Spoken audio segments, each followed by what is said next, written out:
ኧረ ጉድ ማክዳ ኧረ ጉድ ኧረ ሰላም ብያለሁ። ሰላም ኧረ ጉድ ጉድ ጉድ ዛሬ የሚገጥምሽ ነገር በቃ ተይው፣ ሰርፕራይዝ አለሽ። እውነት ሰርፕራይዝ ተይው፣ ግን የሚነበብ ነገር ነው። እንዴት እንዴት ማለት ያው እንትን አጠገብሽ አፍንጫው ትንሽ እንደዚህ ምናምን የሆነ ጠመም ያለ ሰው አለ ማለት ያው ተበላ እንግዲህ የሰውዬ ተበላ አለቀለት። በደንብ አዳምጥ ወይ ላነብ ነው። የአፍንጫ ችግር የእግር ችግር ምናምን ያለበት ሰው ምን አለ መሰለሽ ከመጽሐፍ ቅዱስ ላይ ነው። እሺ እግዚአብሔርም ሙሴን እንዲህ ብሎ ተናገረው አለ። ለአሮን እንዲህ ብለህ ንገረው ከዘር በትውልዳቸው ነውር ያለበት ሰው ሁሉ የአምላኩን እንጀራ ያቀርብ ዘንድ እንዳይቀርብ አለ። እነማን እንደሆኑ ታውቂያለሽ? እውር የለማ፣ አንካሳ፣ አፍንጫ ደፍጣጣ። ይሄኛው አለ አፍንጫ ደፍጣጣ አጠገብሽ ያለው። እሺ ትርፍ አካል ያለው 6 ሰዓት ምናምን 7 እግር ምናምን ያለው አለ። እሺ ከዛ እግረ ሰባራ፣ እጀ ሰባራ፣ ጎባጣ፣ ድንክማ አይጠፋም። አንቺ ራሱ አሁን ድንክ ነሽ። አረ ጌታን አይደለሁም። እሺ አንቺ ራሱ ነሽ ድንክ። አይነ መጭማጫ እናንተ ጋር እንኳን ኢትዮጵያ ውስጥ አይነ መጭማጫ ብዙ የለም። ቻይናዊ፣ ኮሪያዊ፣ ፊሊፒንስ ምናምን እነሱ ናቸው። እሺ እከካም አለሽ አንቺ። ያሳክክሻል? ችግር አለብሽ? እኔ እሱ አለበት አይቀመጥማ። እሺ ቋቁቻም አለ ደግሞ ቋቁቻም አለ ያለበት። ጃንደረባ አይደለማ ጀለስ ምንድነው ጃንደረባ? አላውቀውም እሱን።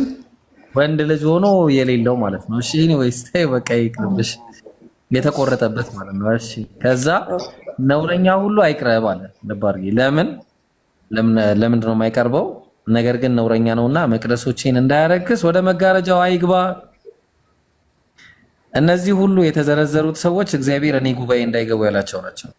ግን እሱ ነው የፈጠራቸው አይደል እንዴ?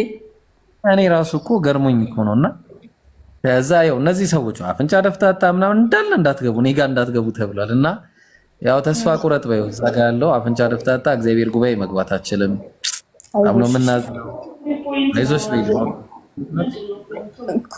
አሁን ምንድነው ፖይንቱ እያለች ወይ ፖይንቱ መጨረሻ ላይ ሌላ ደግሞ ትንሽ መጀመሪያ አውርተን ምናምን ነው ከዛ ሰርፕራይዙ መጨረሻ ነው።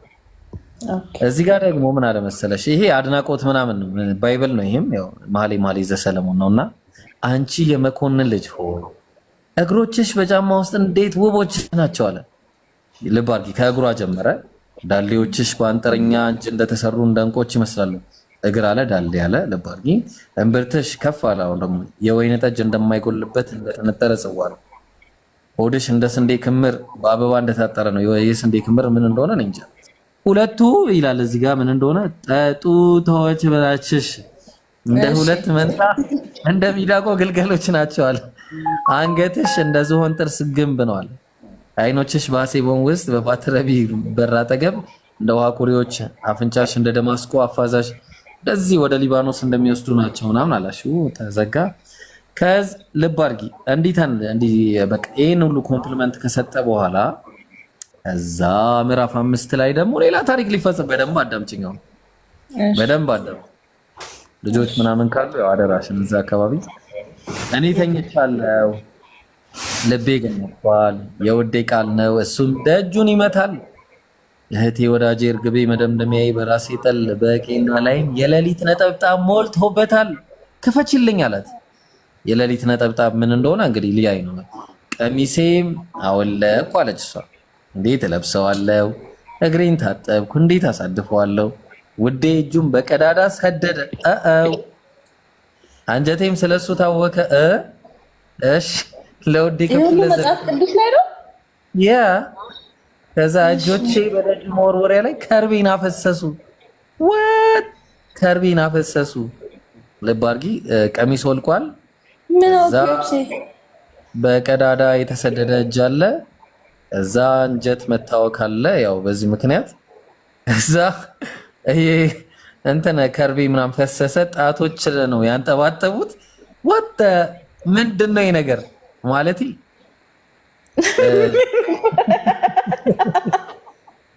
ምንድነው?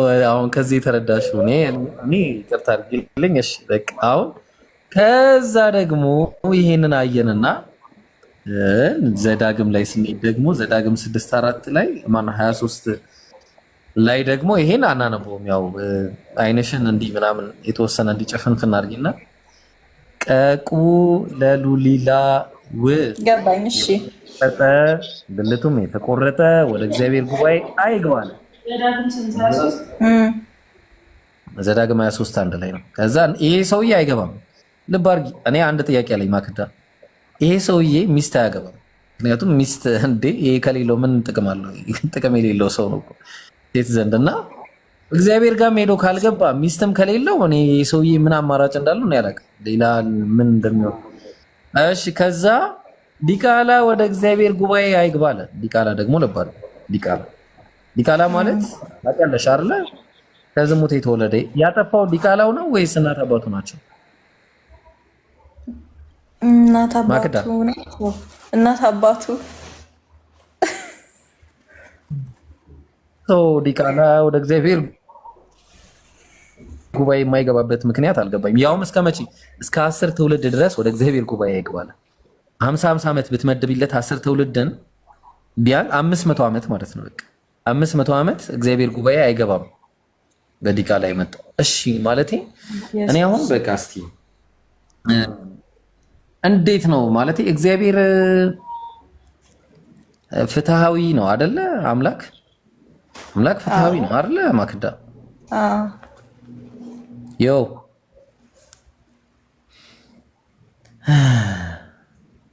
አይሰማም። ከጀመረ ደግሞ አይሰማም።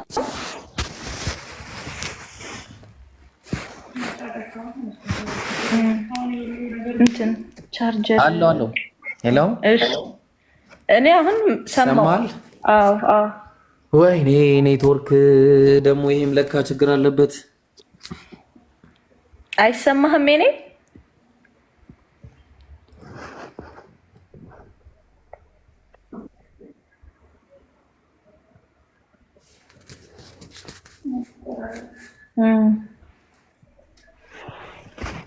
ሌላ ላከልኛችሁ ማክዳ የመቤቴ ምናምን ያለበት ነው ኔትወርክ ጀመረው ጋይስ።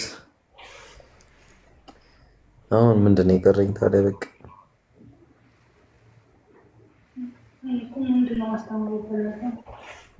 አንድ ወይ ሁሉ ነገር መጽሐፍ ቅዱስ ላይ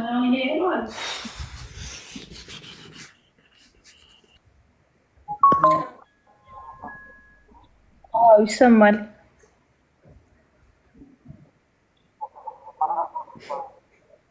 እግዚአብሔር ይመስገን። እንዴት ነህ? መሰለኝ የኔ በደንብ ይሰማል።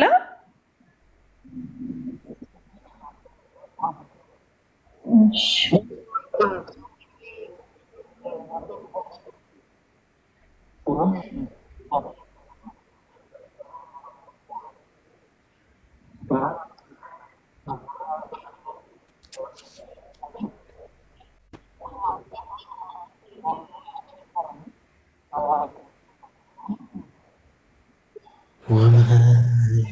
በገይሪ ረሕማን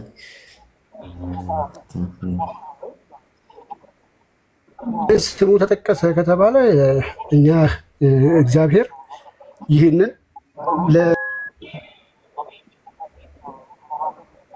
እንደሚናገረው በእግዚአብሔር መንፈስ ተመርተው ቅዱሳን ሰዎች ለሰው በሚገባ ቋንቋ ጻፉት፣ ስሙ ስለሆነ ማለት ነው።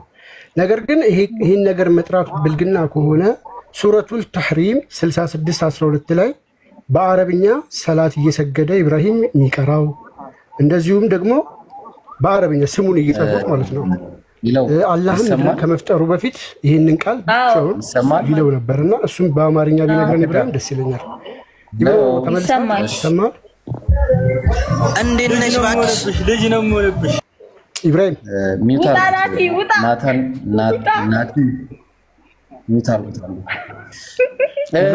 ቃል ስጋ እንዴት ነህ? ደህና ነህ ወይ? ሰላም ነህ?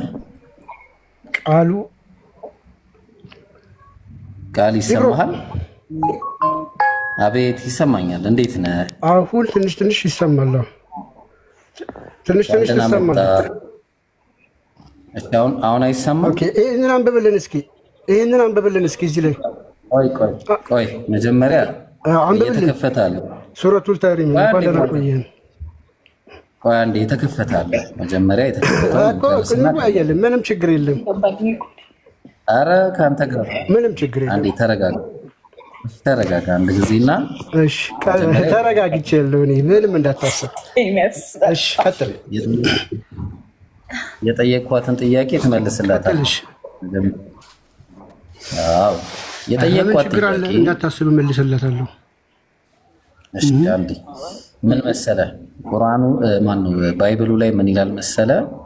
እኔ ችግሬ ይሄ ቃሉ አይደለም። እሺ ችግሬ ይሄ ቃል አይደለም ችግሬ። ይሰማሃል? አሁን ይሄ ቃል ችግር አይደለም ያለብኝ። እየሰማሁ ነው። በነገራችን ላይ ብልት ማለት ይሄ ግን አረብኛ ወይ ሀርዳሽ የሚለው ያው ስሙን ለመጥራት ይከብዳል። ሰላት ስትሰግድ ትቀረዋላ በአረብኛው። በአማርኛ ስሙ እንደዚህ ነው። በአማርኛ ስሙ እንደዚህ ነው። ይሄ ማለት አረብኛው ቃል ይሄ ፈርጅሃ ማለት እሱ አይደል? ፈርጅ ማለት ፈርጅ ማለት እንጂ አንተ ያልከው አይደለም። ትክክለኛ ስሙ ይሄው ዲክሽነሪ ነው የከፈትኩልህ።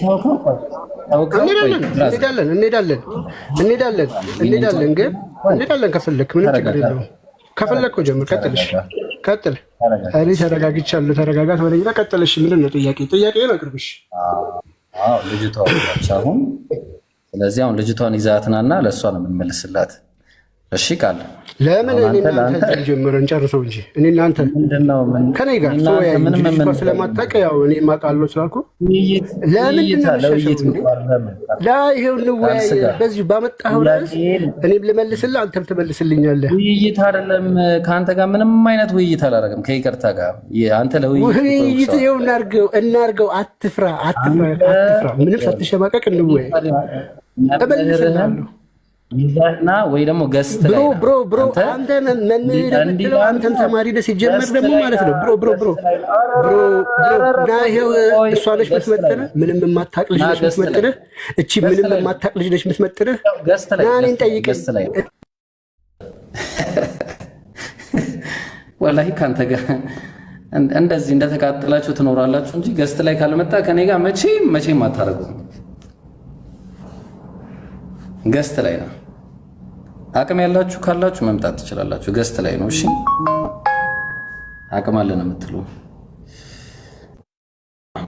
በእኔ የሚፈምስ ሰው አይኖርም።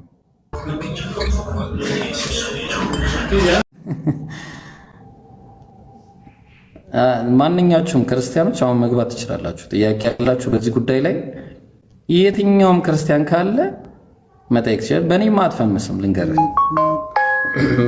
መምህርህን ይዘህ ትመጣለህ። አንተ ተማሪ ነህ። ስለዚህ ከተማሪ ጋር ትወያያለህ። ማን ነው ሰው ያስገባው? ግቡ አላልክም እንዴ? አንተ ነህ። እሺ ጥያቄ ልጠይቅህ ነው። እሺ እዚህ ጋር መጽሐፋችሁ ላይ ምን ይላል መሰለ? እንደምታየው የእግዚአብሔር እኔ አንብቤ እነግርሃለሁ።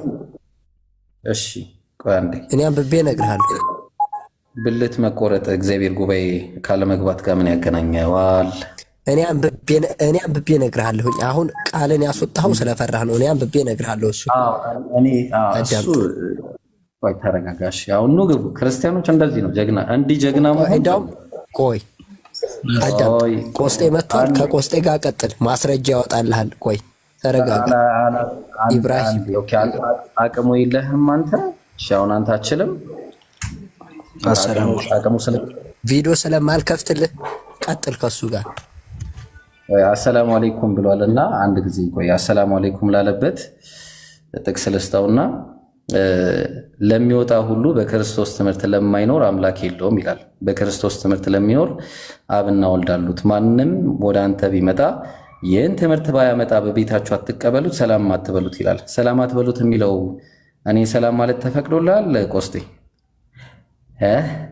ቆስጤ መረጃ አውጣለት። ቆስጤ ቪዲዮ ማውጣት ከቻልክ አዳምጥ። ኢብራሂም አንተ ራስህ ቁርአን ላይ ምን እንደሚል ቆይ ብራዘር ማን አሰራስ የራስህን ቄጥ ስር ደብቀህ የራስህን ማለት ነው። ቄጥ ስር ችግር የለውም። እሺ አንዴ ለምንነት አትዝረክረክ፣ ዝም በለው ቶ ችግር የለውም። እኔ ቆይ አንዴ ቆስጤ አንዴ ይሳለ ቆይ አይ ቶ አስፈልግም። ችግር የለውም ወንድማችን ወደ ገስት ጋብዘኝ ነበርና ጥያቄ ልጠይቅ ነው የመጣሁት። አሁን ጥያቄ ላስቀምጥ። ወይ መጀመሪያ አሰላሙ አለይኩም ብለኛል። ከይቅርታ ጋር ሰላምታ አይፈቀድም ይላል። ሰላም አትበሉ ተብሏል። ለምን ሰላም ያልከኝ? አንዴ አይዞ ችግር የለውም። እኔ ወደ ባገኛችሁ እረዷቸው ተብለሃል። ኢብራሂም አዳም ባገኛችሁ ወደ ሌላ ርዕስ ሊወስድ ስለፈለገ ቶ ለምን አንዴ ችግር በማለት አይደለም። ኮንስታንቲኖስ ከብዶታል። ያው ለምንድን ነው የምታወርዱት? ሰው ማን አወርዱ አላችሁ? አስገቡት። እኔ በጣም የምትገርሙኝ ችግር የለውም። ባይዘው የፈለገ እዚህ ጋር ማንበብ የማይችል ሰው አሉ ቆይ አንዴ ስርዓት ያዝ። የመጣው ቤቴ ነው። እሺ ከዚህ በኋላ ሰው እንዳታወርዱ። እሺ ስለዚህ በስነ ስርዓት ማውራት የምችል እናንተና አትግባ። እንዴት አይነት ነገር ነው? ሰው አታስገቡ። እሺ አሁን ምን ማለት ኢንተራፕሽን እንዳይኖር ሰው አታስገቡ። ኮንስታንቲኖስ ምን እናደርጋለን መሰለህ? አሰላሙ አለይኩም ብለኛል ስትገባ አይደለ? ይሄ ችግር እኔ ጥያቄ ኑ ቤቴ ጥያቄ ጠይቁኝ ብለሃል። አይዞህ አይ ችግር የለውም። አሰላሙ አለይኩም ብለኛል። መጀመሪያ አሰላሙ አለይኩም ማለት በክርስትና ይፈቀዳል ወይ ሙስሊሞች? ኧረ በእናትህ ተወኝ አንዴ። ችግር ወደ ሌላ ነገር አልሄድም። እኔ ስግጥ ብዬ ጥያቄ ልጠይቅ ነው የመጣሁት። እንዳታስብ ስግጥ ብለህ የሰራውን ፖለቲካ ጨርሰህ በዛ ላይ ትገባለህ። ጥያቄ አይዞህ ኢብራሂም ቤት መጥቻለሁ፣ እቤት መጥቻለሁ። አይዞህ ወላሂ ተጠይቅ፣ ችግር የለውም። ትጠይቃለህ። መጀመሪያ አሰላሙ አለይኩም ያልክበት ምክንያት ይቅርታ፣ አሰላሙ አለይኩም ብያለሁ። ይቅርታ አልልህም። ይቻላል በክርስትና አሰላሙ አለይኩም ማለት አልልህም። ይቅርታ ይኸው ግግም ብዬ ነው አልፋታም። ይኸውልህ ኢብራሂም እንዳታስብ መጥቻለሁ። በቃ እኔም አልፋታም። ሶሪ አልኩኝ። ይኸውልህ ሶሪ አልልህም። በክርስትና ሙስሊሞችን አሰላሙ አለይኩም ማለት ይቻላል በክርስትና? እሺ አልልህም። እሺ ሂድ ቀጥል። አላልኩም። ጥያቄ ልጠይቅ። አሁን ጥያቄ ልጠይቅ። ላለመጠየቅ የምታደርገውን ጥረት ተው። ይኸውልህ ላለመጠየቅ የምታደርገውን ጥረት ተው። ኢብራሂም እየተቋረጠብህ ነው ኔትወርክ። ይሰማል። አውቀህ ነው ኢብራሂም፣ አውቆ ነው። እሺ ይሰማል። ሄሎ አሁን መጥተሃል ኢብራሂም፣ ይሰማሃል የኔ ድምፅ? ፖስት ያው ወደ ጥያቄያችን እንድንገባ ሊትራሊ የጠየቅኩን ጥያቄ በስነ ስርዓት መልስ። የጠየቅኩን ጥያቄ ብቻ ምንም ማብራራልህ ነገር የለም። ይቅርታ አልልህም ብያለሁ። በቃ ይቅርታ አልልህም አለም። ጥያቄ የጠየቅኩን መልስ። አረ ላለመጠየቅ ኧረ ኢብራሂም ኧረ ሺህ ነው። እቤትህ መጣሁኝ ተጠይቅ። እቤቴ ነው ብለሃል። በገዝት መጣሁኝ እኔ ወላሂ። ቆይ አንድ ሺህ ጥያቄ ትጠይቃለህ። አታስብ። ለሱ አላስወጣም። በክርስትና ግን የጠየቅኩን ጥያቄ በክርስትና አንድ ሰው በክርስቶስ ትምህርት የማይኖርን ሰው እቤት መቀበልና ሰላም ማለት ይቻላል ወይስ አይቻልም? መልሰው ይናል። ከዛ ወላሂ ተጠይቃለሁ። ጥያቄ ልጠይቅ አይደለም የመጣሁት። ይኸውልህ አይ አልሰማህም። ጥያቄ ሰማችሁት አይደል? አዳምጥ። የሰራህን ፖለቲካ ምንድን ነው? የሰራህትን ፖለቲካ የምትለው? እቤት መጣን ማን ጠይቅህ? ኢብራሂም ወደ ሌላ ርዕስ ልታስገባኝ ከፈለክ አልሰማህም። ፋራት ሰው ይታዘባሃል።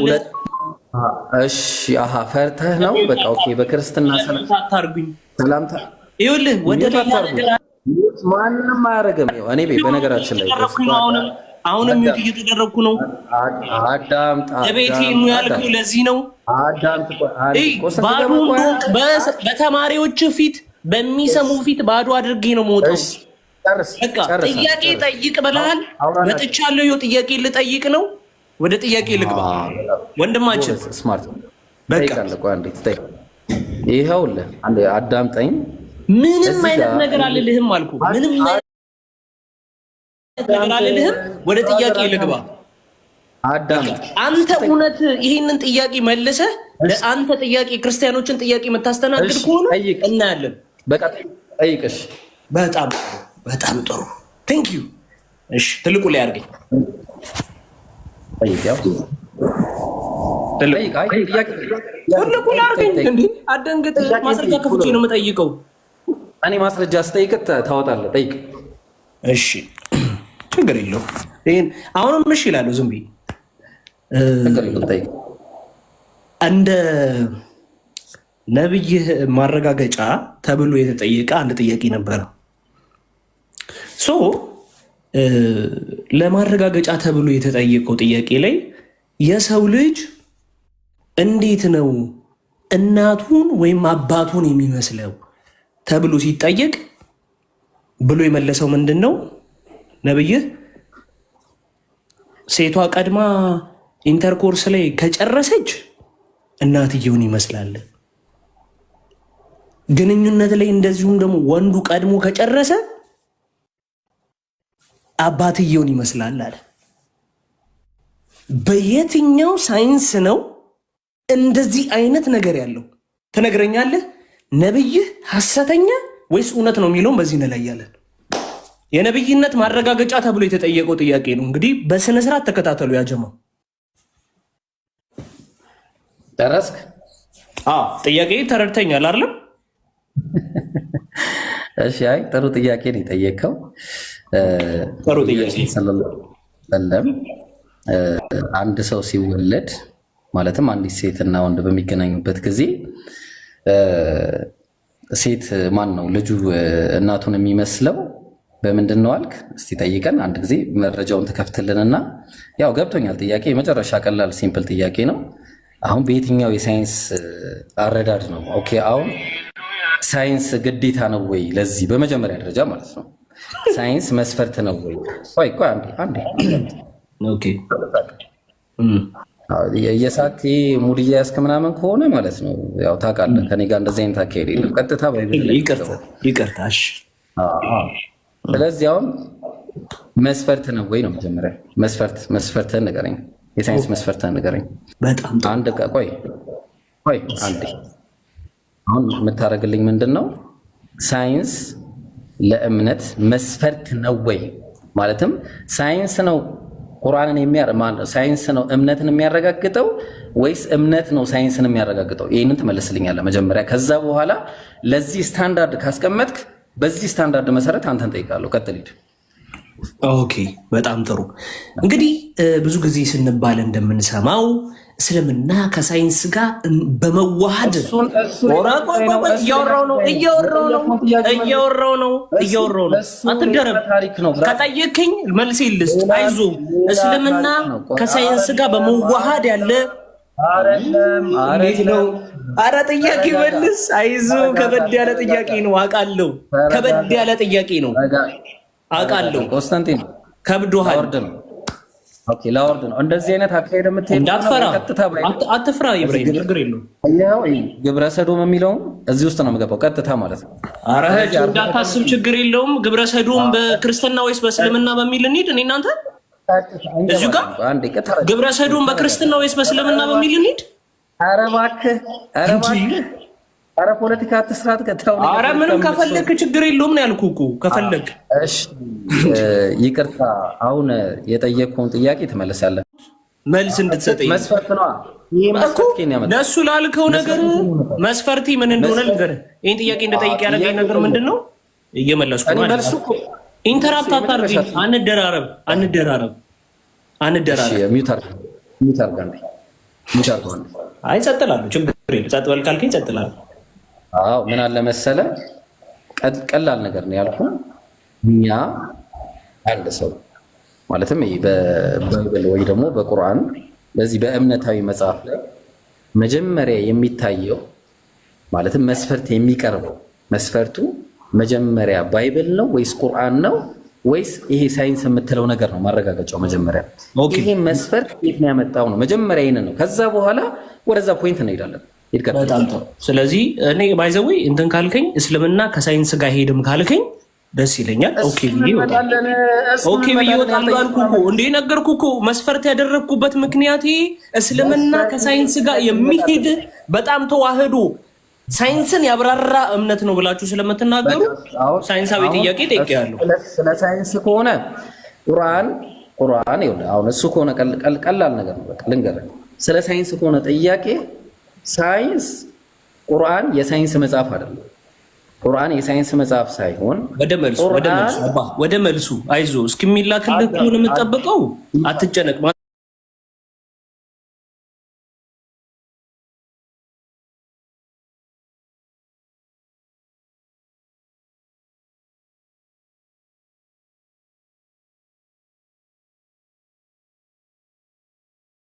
አይደለ በሐዲስ ላይ ያለው ነው። አዎ ትክክል ነው። በቃ ስለዚህ እያልከኝ ያለኸው በቃ አንዴ ቆይ፣ እያልከኝ ያለኸው አንዴ ልንገርህ፣ አንድ ደቂቃ ልመልስልህ። አንድ ደቂቃሽ አንዴ። ያለምንም ሳይንስ አዳምጠኝ።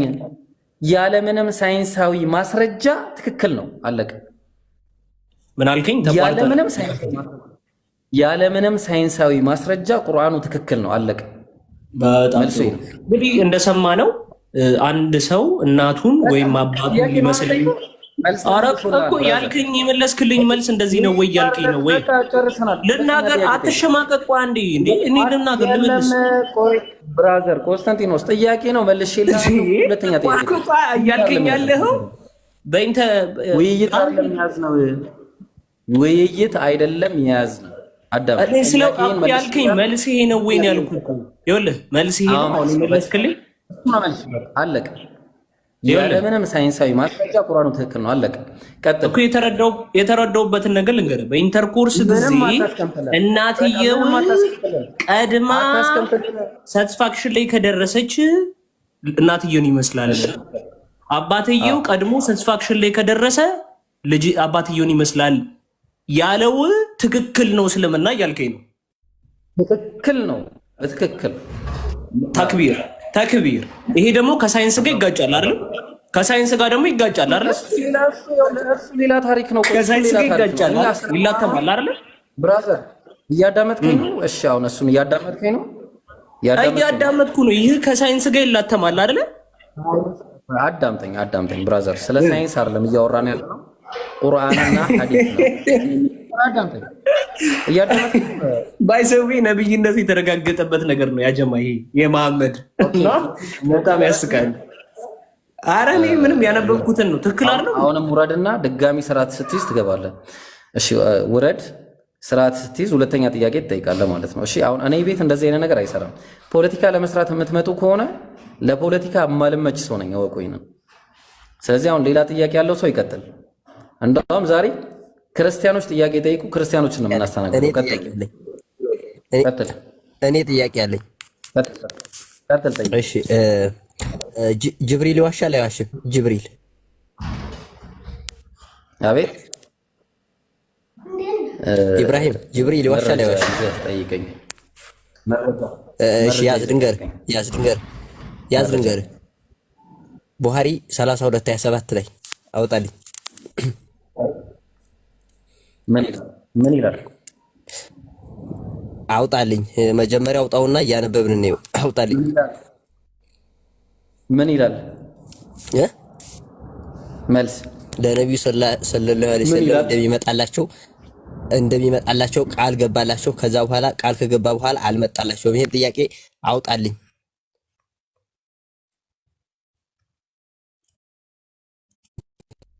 አውጣ። ምን ይላል? አንብብልን ብራዘር። አውጣልኝ። እኔ እኮ መጽሐፍ ቪዲዮ ከፍቼ አላሳይም። ወይም አንድ ሰው አውጣልኝ፣ አንድ ሰው አስገባልኝና ቪዲዮ ይክፈቱልኝ። ምን ይላል? ቀረ አልገባም። ዋሽ ሳይሄድ ቀረ። ምን ብሎ ምን ይላል? ንገረን። ሳይመጣ ቀረ። ስዕልና ውሻ ስላለ አልመጣሁም ማለት ጥያቄ የለም ማለት ነው። እሺ ሌላ ጥያቄ ያለው ሰው መልስ ካጣህ እሺ፣ መልስ ካጣህ ችግር የለም። እንደማመልስ አመንክ። እሺ ቆይ አንዴ እናውጣለን። ቆይ እሺ እኔ እኮ ክርስቲያኖች እሺ ስርዓት የሚባል ነገር ለምን እንዳልፈጠረባችሁ አልገባኝም። እኔ ለምን ስርዓት እንደሌላችሁ ማለት ነው። ለምን ነው ስርዓት የሌላችሁ? ግን ስትጠይቁ በአግባቡ የመጠየቅ ችግር ነው ያለባችሁ። ስርዓት አለን፣ ፖለቲካ ስርዓት አለን። እንደውም እኛ በጣም ስርዓት አለን። ኢብሮ ታች ውረድና ድጋሚ ተመለሳለህ አንተ። መሺ ብራዘር እኔ ጋር መታችሁ። ሰላም አለይኩም ጥያቄ። ወአለይኩም ሰላም ወራህመቱላሂ ወበረካቱ። መጀመሪያ ቶናቸውን ሰምቶ አለማስተናገድ። መጀመሪያ ሲመጡ ከስሜት ይውጡ። አሁን እኛ አንተ ኮስት የምትገባው እኮ ለእነሱ ጥያቄ መልሳለሁ ብላል አይደለ እንዴ? መጀመሪያ እነሱ ከመጠየቃቸው በፊት ከስሜት ወጥተው ይምጡ። ለመማር ከሆነ ይሄ ዝም ብሎ ለማንጓጠጥና ሌላ ችግር ለመፍጠር ከሆነ እኮ ብዙም ደስ አይልም። ለመጠየቅ ከሆነ እነሱ የሚጠይቁት ነገር እኮ እኛም እንማርበታለን። በዚህ መቆጠር ነው። የብራ እንዴት ነህ?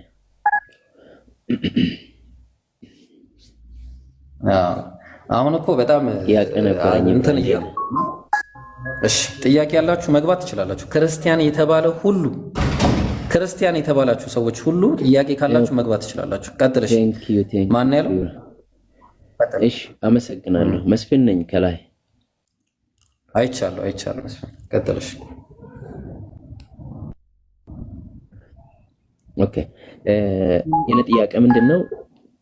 እንደዚህ የምል አለ ጀውሾች ወይም አይሁዳውያን በሰባ አንድ ቦታ ይከፈላሉ ይላል እና አንዱ ሰክት ወደ ጀነት ይገባና ሰባው ወደ ጀሃነም ይገባል ይላል። ክርስቲያኖችም እንደዛው በሰባ ሁለት ሰክት ይከፈላሉ።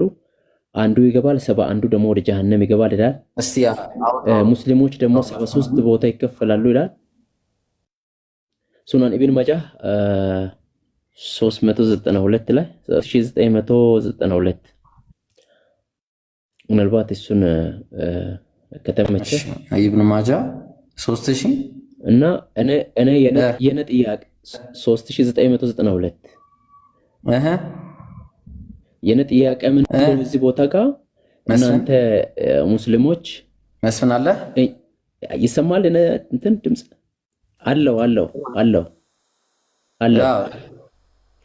ስንት አልከኝ? አለ ብራ አይሰማም? 3992 ወላ የማን ነው?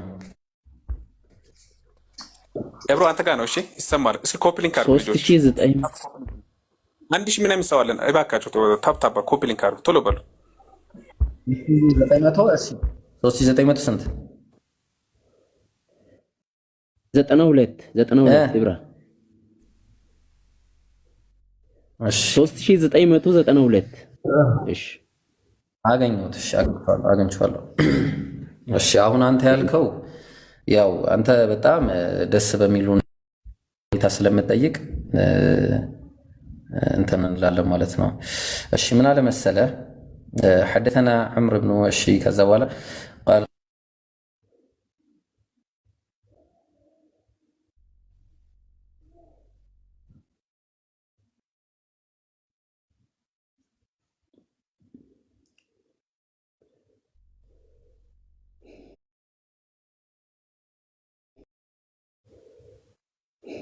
ኢብራሂም አይሰማም። እኛም ጋር ነው ወይ ጉድ። የቲክቶኳን ምልክት ለቀቅ አድርጉበት ግፍተሮች ካላችሁ የቲክቶኳን ምልክት።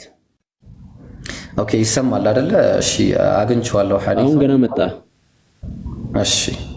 እሺ ምን አለ መሰለህ ይሄ በጣም ቀላልና አጭር የሆነ መልስ ነው ያለው።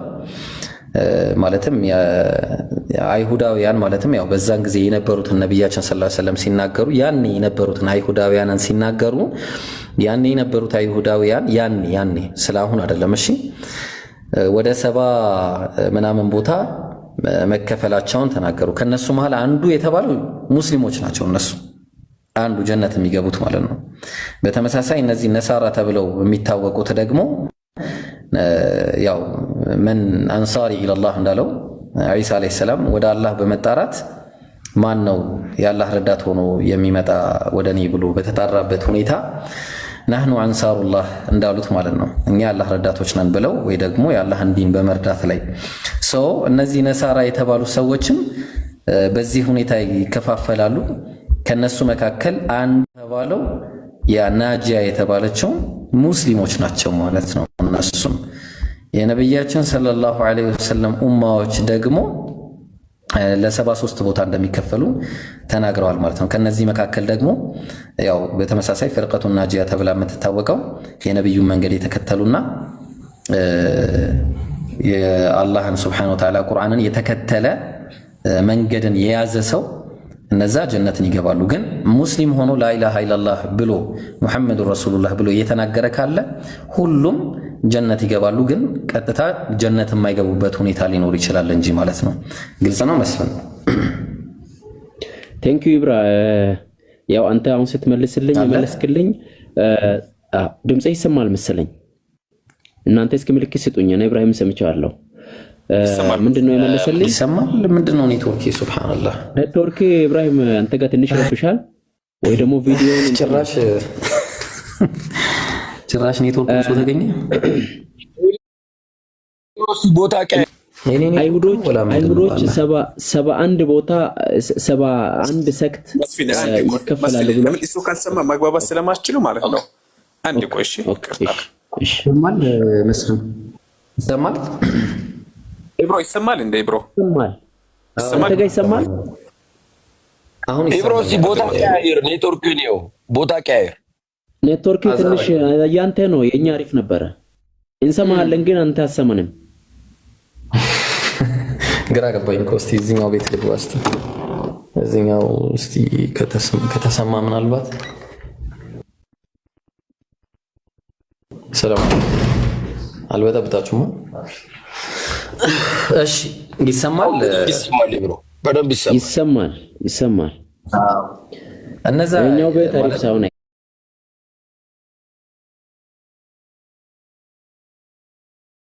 በዚህ ነበር የሚታወቁ። እሺ ያንተ ድምጽም እየራቀ ነው እየመጣ ያለው። ጥያቄ ያላቸውን አስገቡ። ያ ጀማ ክርስቲያኖች ጥያቄ ያላቸው ይሉ። እሺ በአጭሩ ምንድነው የኔ እነዚህ ኡማዎች ይከፋፈላሉ የተባሉት በዛ ጊዜ የነበሩትን ነው። ስለዚህ ይከፋፈላሉ። አንዱ የጀነት ነው ማለት አላህን የሚገዙ በዛ ጊዜ የነበሩ አላህን የሚገዙ ካሉ ነቢያትን የሚቀበሉ ካሉ በቀጥታ ጀነት ነው የሚገቡት እነዚህ ሰዎች። አዎ የጀነት ናቸው። ከዛ ውጭ ያሉ ግን የጀነት አይደሉም። ኢየሱስ ሲመጣም ደግሞ በተመሳሳይ ሁኔታ ዒሳ አለይሂ ሰላምን የተከተሉ ምን ተብለው ነበረ? ያው ነስራንይ ማለትም ነስራንይ ማለት ዒሳን የሚከተሉ ናቸው በአጭሩ ማለት ነው። እነዚህ ነሳራ የተባሉት ከነሱ መካከል አንዱ የጀነት ነው የተባለላቸው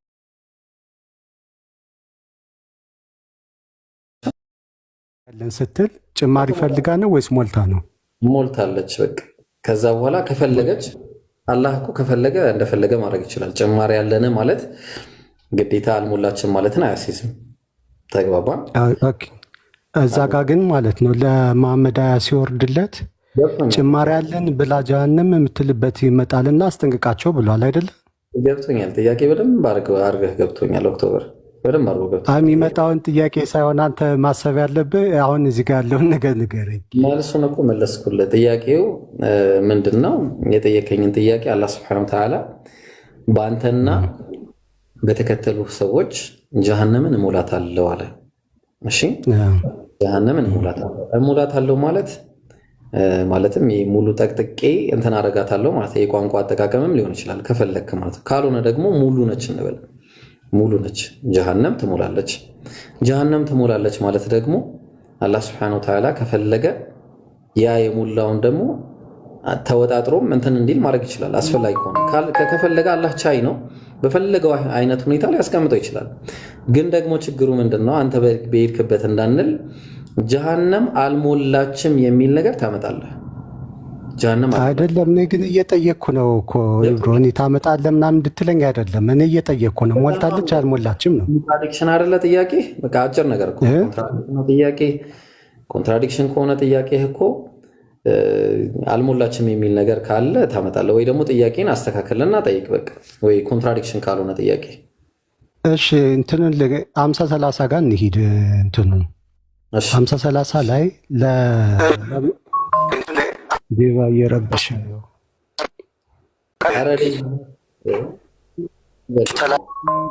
እሺ ቀጥል ሂድ። እሺ ይኸው ለ50-30 ሲወርድ ይህ ከፍርድ በፊት የሆነ ነው አይደለ? 50-30 የወረደው ከፍርድ በፊት ነው። እሺ እንደዛ ሲል እንደዚህ የምትመጣበት ጊዜ አለ ብሎ አስጠንቀቅ እያለው ነው አይደለ? እኮ አስጠንቀቅ ሲለው ያው እንግዲህ የሆነ ተጨማሪ እፈልጋለሁ ብላ የምትል ስላለ ነቅታችሁ ኑሩ ነው አይደለ? ስለዚህ እንደዛ ከሆነ ማስጠንቀቂያ ለሰዎች እየተሰጠ ነው ማለት ነው። ተጨማሪ ያለን የምትለው ያው እናንተ ጭማሪ እንዳትሆኑ ተጠንቀቁ ነው መልእክቱ አይደል? ተጨማሪ ያለን ማለት ጀሃነም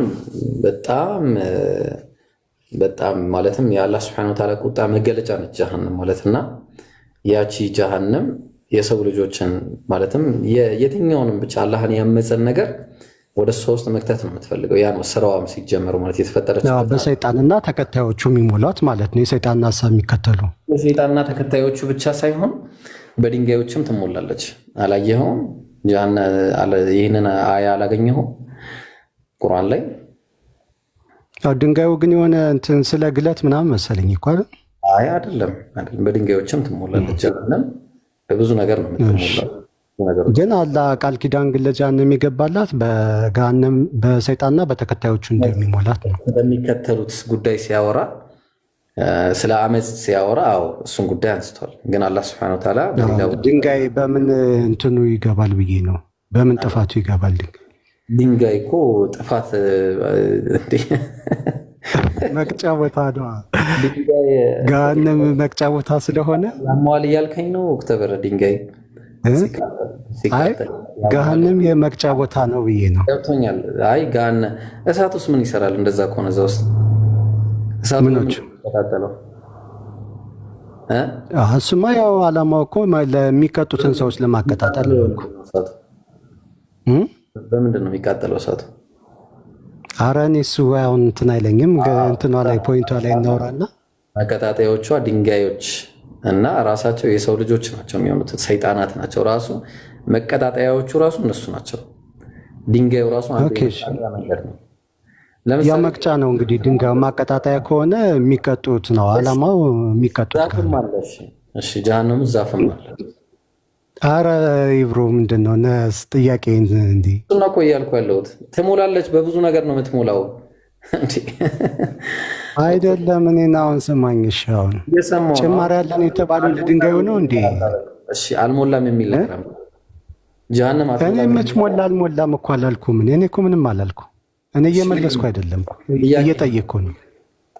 እሺ ጥያቄ አሁን የድንጋይ ዛፍ ምናምን ያልከው ራሱ ሱራ 50-30 አይመለከተውም።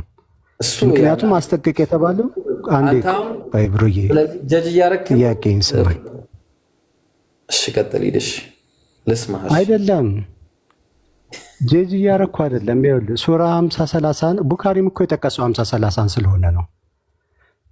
ሱራ 50-30 የተጠቀሰው ወይም ለመሐመድ ሲሰጠው ሱራ 50-30 አስጠንቅቃቸው የተባለው ለሰዎች እንጂ ለድንጋዮች አይደለም እና ለዛፎች አይደለም። ስለዚህ ጭማሪ ያለን የምትልበት ጊዜ ይመጣልና አስጠንቅቅ የተባለው ለሰዎች ነው። ስለዚህ ጭማሪም እንዳትሆኑ የሚባሉት ሰዎችን ነው ማለት ነው። ምክንያቱም ማስጠንቀቅ የሚችለው ሰዎችን ስለሆነ ነቢዩ መሐመድ። ስለዚህ ቡካሪንን ጥቅስ ጠቅሶ ጭማሪ ያለን ትላለች በፍርድ ጊዜ ማለት ነው። በዛ ሰዓት ጭማሪ ያለን ስትል ሞልታ ነበረ ወይስ ተጨማሪ እየፈለገች ነው? ጥያቄ ነው።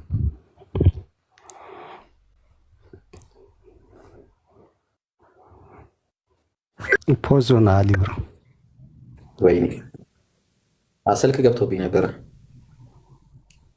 ይሰማል? አሁን ይሰማል። ይሰማል? ይሰማል። ጥሩ ችግር የለውም። ጭማሪ ያለው የሚለው ነገር ጀሃነም አልሞላችም የሚለውን ያስይዛል ወይ ነው ጥያቄ? በዚህ ሰዓት ጭማሪ ያለን ስትል ማለት ነው ሞልታ ነው ወይስ ጭማሪ ፈልጋ ነው? በዚህ ሰዓት ጀሃነም አልሞላችም የሚለውን ነገር ያስይዛል ወይስ አያስይዝም? አጭር ነገር እኔን አትጠይቀኝ ይብሮ፣ እኔ ጠይቅ ግባ እኮ ብለኸኝ ነው ይብሮዬ። እኮ ስጠይቅ እኮ ጥያቄ ክሊር መሆን አለበት። እሺ ማኒ ጥያቄ ክሊር እንዲሆን ግልጽ ካልሆነ ጠይቃለሁ። ደግሜ ነው መጠይቀህ መልሼ እዚህ ጋር ነው ሉፕ እንሰራለን። እኔ ባትጠይቀኝ እኔ በላሽ አይደለም። ይሄ ነገር ክሊር ስታረግ ዘኔ ነው። ይሄንን ክሊር ስታረግ እኔ ራሱ ጥቅሱን እኮ ነው የምናገረው። እኔ ቡካሪ ያለውን ነው የምናገረው። የፈለክበትን ሀሳቡን ነው የምጠይቀህ። ሀሳቡን እጠይቅሃለሁ ማለት ነው። መጨረሻ ላይ ይህን ሀሳቡን ለምን የሚቀጣዩ ጥያቄ እያሰብክ ትትላለህ? አልገባህም ማለት ነው። እዚህ ሀሳቡ ሲገባ እጠይቅሃለሁ፣ ሌላ ሰው እናስተናግዳለን ማለት ነው። ገብቶሃል ሀሳብ? እሺ ግልጽ ላድርገው። እኔ ራሱ ጥቅሱን ነው የምናገረው። ቡካሪ እየተናገረ ያለው ማለት ነው ኢብሮ። ቡካሪ እኮ እየተናገረ ያለው በነቢዩ ሰዓት 50-30 በወረደበት የጊዜ ሁኔታ አይደለም። ቡካሪ እየተናገረ ያለው ስለ ፍርድ ቀን ነው እየተናገረ ያለው። ቡካሪ የሚናገረ የፍርድ ቀን ነገር ነው የምትሞላው በአጭሩ። በቃ ለምን እዚህ ጋር አንጨርስ? እኔ ስለ እሱን አይመለከተኝም ይብሮ። እንዴ አንተ አልተመለከተህ አይደለም ጉዳዩ። የጀሃነም ቡካሪ እኮ ገባኝ። ጀሃነም በምንድን ነው የምትሞላው?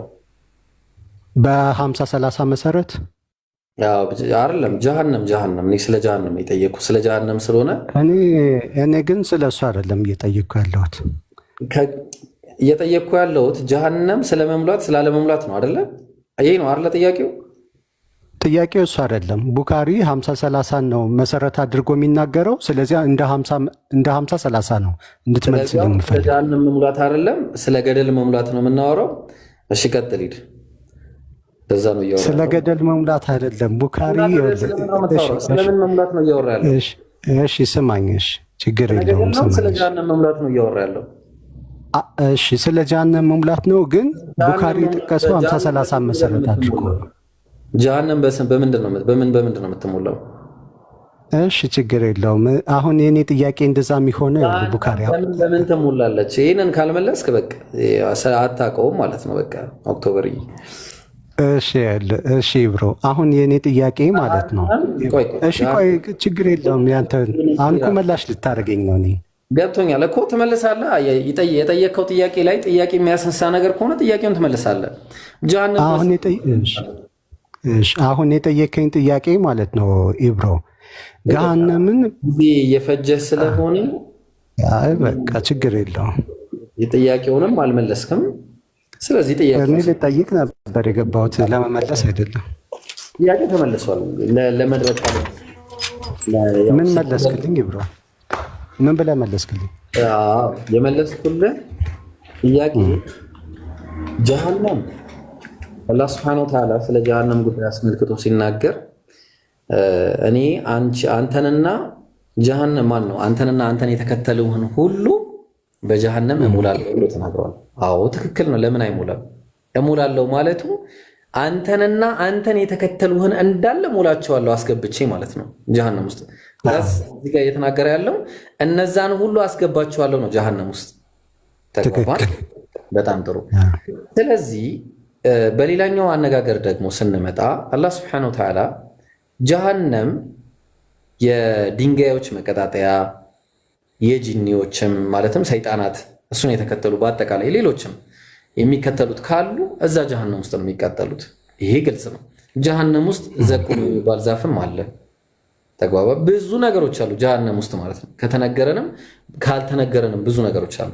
ሰው እነዚህ ነገሮች ሁሉ አንድ ላይ ጀሃነምን ይሞሏታል። ለዛ ነው አላህ በቁርአን ላይ ቅድምም ነግሬሃለሁ፣ የአላህ የቁጣው መገለጫ ነች ጀሃነም። የቁጣው መገለጫ ነች ጀሃነም የምትባለው ነገር።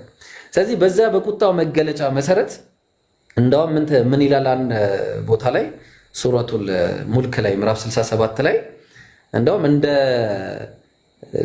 ልክ ምን አይነት በጣም ኃይል ባለው ሁኔታ ሰዎች ላይ ለእንትን ለማለት ሁላ የምትደርስበትና በሰንሰለቶች የምትያዝበት ሁኔታም አለ። ተግባባን? ይሄ ደግሞ በአጭሩ ጀሃነም የአላህ ቁጣ መሆኗ በዛ በአላህ ቁጣ መሰረት በንግግሯ ይህንን ነገር ትናገራለች። ወላኪን ጀሃነም አትሞላም የሚል ነገር አንድም ቦታ ጥቅስ ላይ የለም። አንድ ጥቅስ ጀሃነም ትሞላለች። አዎ፣ ግን ስትሞላ በብዙ ነገር ትሞላለች። ቁርአን በቁርአን ስለሚፈታ ማለት ነው። ተግባባን። ስለዚህ ያለው ነገር በአጭሩ ይሄንን ይመስላል። ይህንን አሁን ያልከኝን መሰረት አድርገ ማለት ነው ኢብሮ በቡካሪ 48 ልትፈታልኝ ትችላለህ? ልጠቀልለው። ቡኻሪ 48 ምን ይላል? ቡካሪ 48 የሚለው የቁርአን አያውን 50-30ን ጠቅሶ ማለት ነው ገሃነም ጭማሪ ያለን የምትልበት ጊዜ ይመጣል ይልና ከዛ በኋላ አላህ እግሩን እላዩ ላይ ሲጭንባት ምን ትላለች? በቃኝ ትላለች ይላል። ስለዚህ አላህ እግሩን ሲጭንባት በቃኝ ትላለች፣ ሞላች ማለት ነው። ስለዚህ የእኔ ጥያቄ ምንድን ነው እኮ ሞላች። የሞላችው ግን መቼ ነው? ጨረስን እኮ በቃ ሞላች እኮ አለና ብራዘር እኮ መቼ ነው የሞላችው? እንዴት መቼ ነው የሞላችው? ጭማሪ ያለን አለች መጀመሪያ አይደል?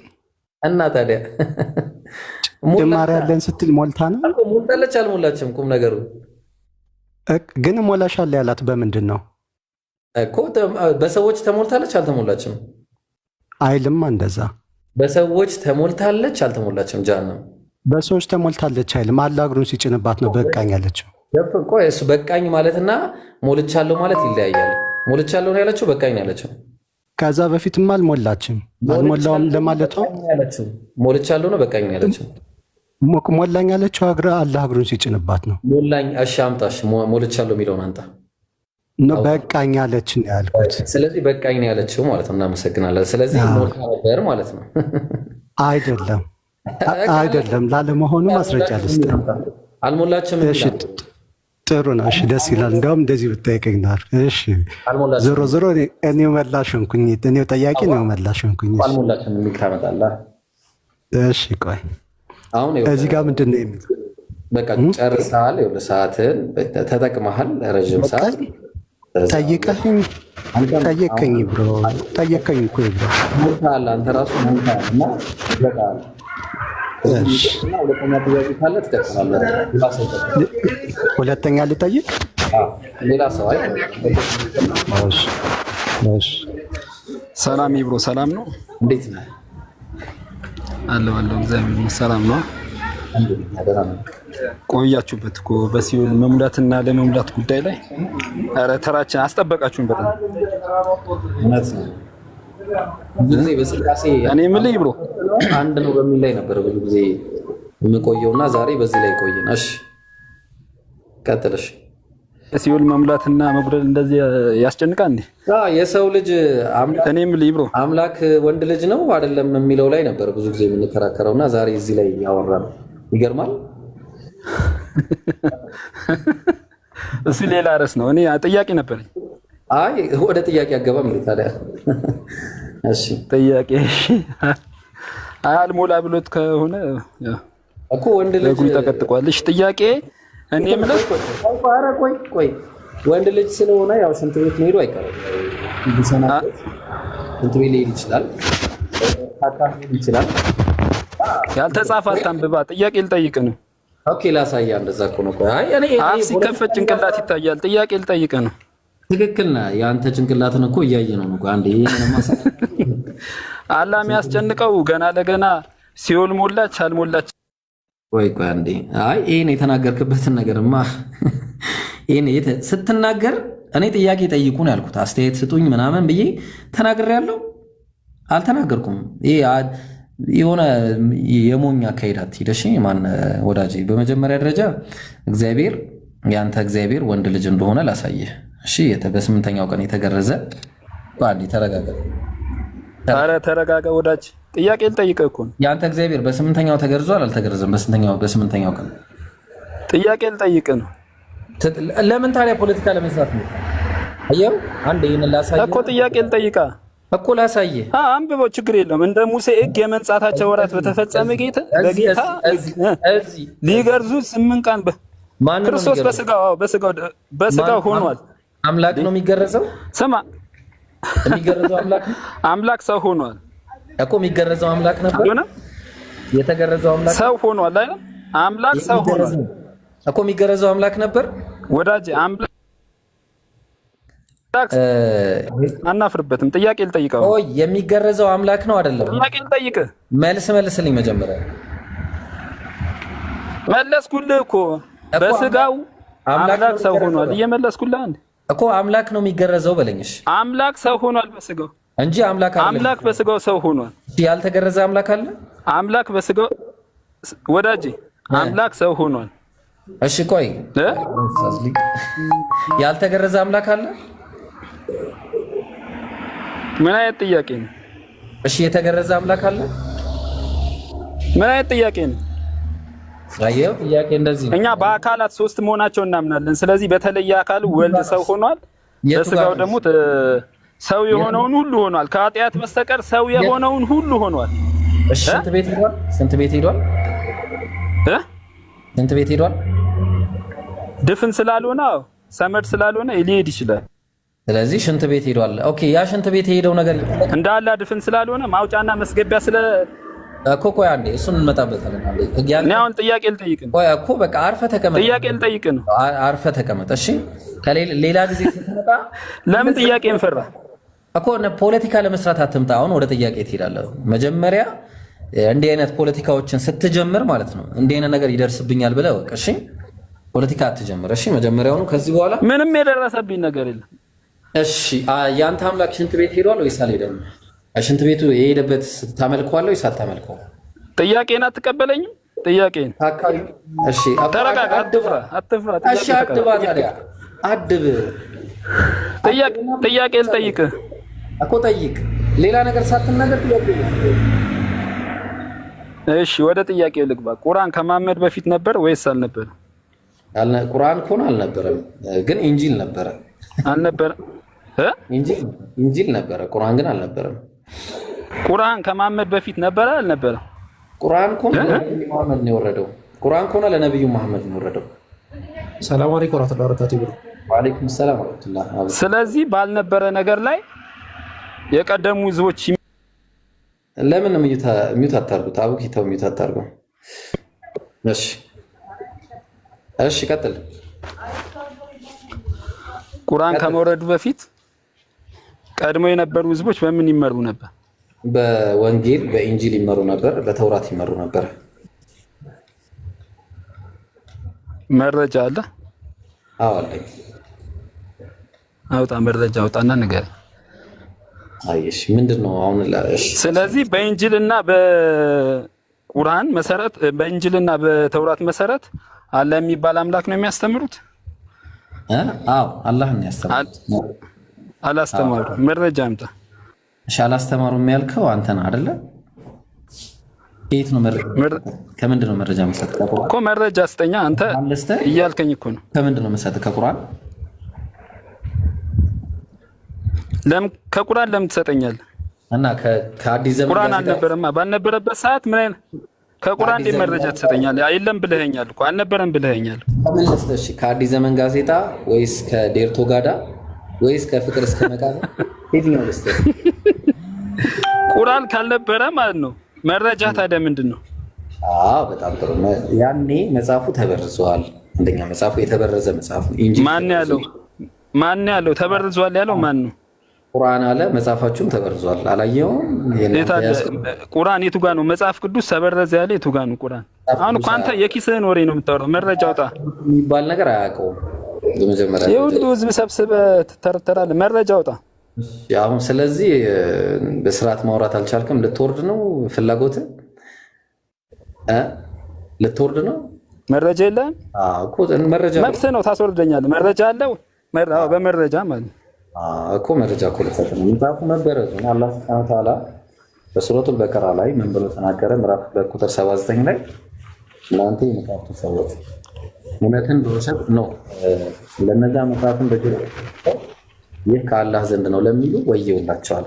ይህ ከአላህ ዘንድ ነው ለሚሉ አየው። ስለዚህ መጽሐፍ ለየትኛው መጽሐፍ ነው የተጻፈው? እሱ ለየትኛው መጽሐፍ ነው የተጻፈው? ለኢንጂልና ለተውራት። ለየትኛው ማን የታለ? መረጃ አልሰጠህ እስካሁን እንኳን አላሳየኝም። የራስህን የምታውቀውን የውስጥህን ነው የምትነግረኝ እንጂ እስካሁን መጽሐፍ መረጃ አልነገርከኝም። ስለዚህ የተበረዘ መጽሐፍ ነበር የሰጣቸው ማለት ነው። ልስጥ ቆይ የተበረዘ ነው ብዬ ነው የተናገርኩት እያልክ እኮ። እሺ ማኔ ድልና ተውራት አላህ ነው ያወረዳቸው። በቃ ይኸውልህ አሁን ስርዓት ያዝና አወርዳለሁ። ስርዓት ያዝና ምናምን ጥያቄ መልስ ምንድን ነው? እሺ ስርዓት ያዛ ስርዓት ያስፈልጋል። እሺ ብራዘር ኧረ ወይኔ እሺ ስርዓት ያዝና ከዛ መልስ ይመለስልሃል። እሺ ተረጋጋ። እንግዲህ አላህ በመጀመሪያ እነዚህ መጽሐፍቶች ሁሉ ያወረደው ቁርአን ላይ ነግረናል። እሺ መጀመሪያ ደረጃ ሱረቱል በቀራ የላሚቷ ምዕራፍ። እሺ የላሚቷ ምዕራፍ ማን የጻፈው? እሺ ቆይ አንድ ጊዜ ይህንን መጽሐፍ ማን እንደጻፈው ትነግረኛለህ አንዴ። እሺ ከይቅርታ ጋር አሁን በቃ እንደዚህ አይነት ስለሆነ ይህንን መጽሐፍ ማን የጻፈው? አንብበው በጌታ በኢየሱስ አንብበው። መጽሐፍ አንብበው። ቆረጠ ወደ እግዚአብሔር ጉባኤ አይገባም። አንብበው አለ ቁላው የተቀጠቀጠ ይላል። ቁላ የለህም እንዴ አንተ ወንድ ልጅ አይደለም ወዳጄ?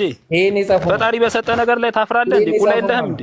ይሄን የጻፈው ማን ነው? መጽሐፍ ቅዱስ ነው። መጽሐፍ ቅዱስ ነው። አላህ ነው ያጻፈው። ይሄን የጻፈው ማን ነው? ተውራት ነው። ተውራት ነው። የሙሴ መጽሐፍ ነው። ይሄን የጻፈው እሺ መረጃ ተውራት ነው። መረጃ ይኸው መጽሐፍ ቅዱስ ነው። አንተ አመጣልኝ አይደል? ተውራትና ኢንጂል ካላህ ዘንድ ናቸው አላልከኝም? ቆይ ወዳጅ ይሄ ቁላው የተቀጠቀጠ ብልቱም የተቆረጠ ወደ እግዚአብሔር ጉባኤ አይገባም የሚለው አላህ ያወረደው ተውራት። 18 ዓመት በታች እባካችሁ ምንም የሚያሳፍር ነገር የለም። 18 ዓመት በታች ያላችሁ ውጡ። ምንም የሚያሳፍር ነገር የለውም። አሁን እንቀጥላለን። እሺ ስለዚህ አሁን ይሄ የተቀጠቀጠው ሰውዬ ማለት ነው እና እንደዚህ እንትኑ ቼክ እየተደረገ ነው የሚገባው። ልብሱ ምናምን እንዲህ ካህናቶቹ ፊት ለፊት ቼክ እያደረጉ ነው የሚገቡ ወደ እግዚአብሔር ጉባኤ ማለት ገብቷል።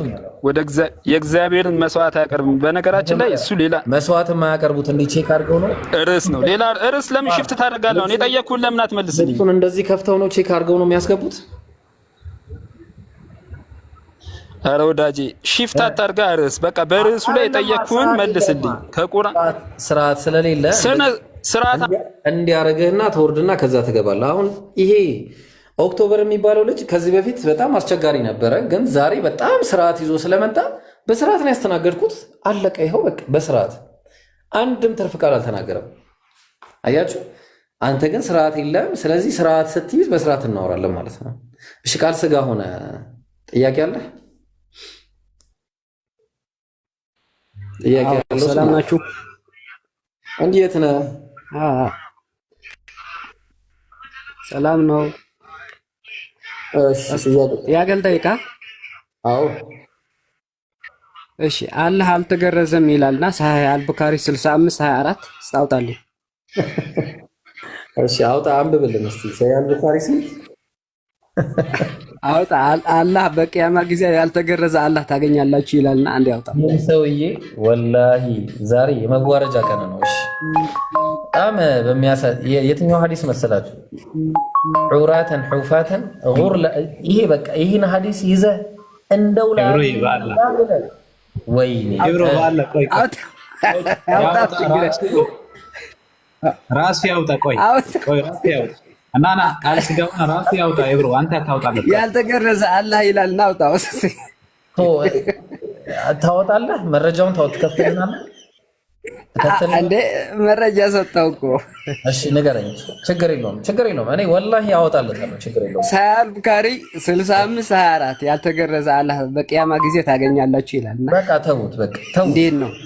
እግር አለው እጅ አለው ምናምን አለው። ስለዚህ ቆይ እናወጣለን። እሺ ቆይ ይሄን ሐዲስ እኔ ወላሂ አንተን አንብበም ታስረዳነሽ። አንብበም ታስረዳን አንተ። እሺ በቃ ያልተገረዘ ነው የሚለው። አውጣው። አይ አይደለም አንተን አንብበም ታስረዳን አንተ። አሁን ኢነኩም ሙላቁላሂ ሑፋተን ዑራተን አላህ። ወይኔ እኔ ውርደት እንደዚህ አይቻልም። እሺ አንብበው። በቃ ያልተገረዘ ነው የሚለው። አውጣው። ተርጉመው ወደ አማርኛ ሌሎቹን እንዳያዩት። ወደ አማርኛ ተርጎሙ ሌሎች እንዳያዩት።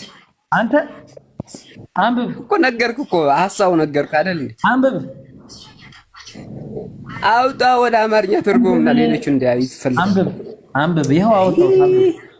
አንብብ ይኸውልህ አውጣ ወደ አማርኛ ተርጎሙ። ደካማ ዲያቆን ውረድ። ሲያስጠላ በኋላ ይህ የሰፈር የመንደር እንትን ኦክቶበር እንደው እስቲ እኔ ተወስ ኦክቶበር አንተ አንብበህ ትነግረኛለህ። ይሄንን ኦክቶበር አለ አንዴ አንብብልኝ አንዴ። ይሄንን አይ እኔ የኔን ጥያቄ ልጠይቅ ብሮ ወላሂ ትጠይቃለህ አንተ 10,000 ጥያቄ ትጠይቃለህ። እኔ ሐሳብ አይደለም እባክህ አንብብልኝ እባክህ በእናትህ ብሮ ይሄ እኔ ሐሳብ አይደለም። ቶቶ እንደው ራስህ አንብበህ በቃ ንገራቸው አይደለም አንተ አንብብልን። እኔ ከአንተ ነው የምፈልገው። አንብብልኝ አንዴ ትሽ እንደው ወላሂ በጣም እኔ እንዴ።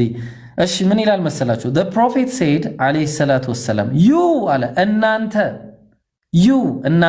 will meet አላህን ትገናኛላችሁ። ከአላህ ጋር ፊት ለፊት ትገናኛላችሁ ቆማችሁ።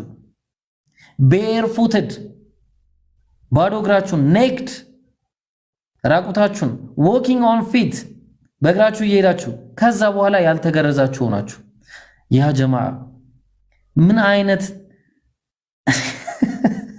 የድድብና ጥግ ማለት ነው ወላሂ። እሺ በቃ አትሳደብ አይውጣ።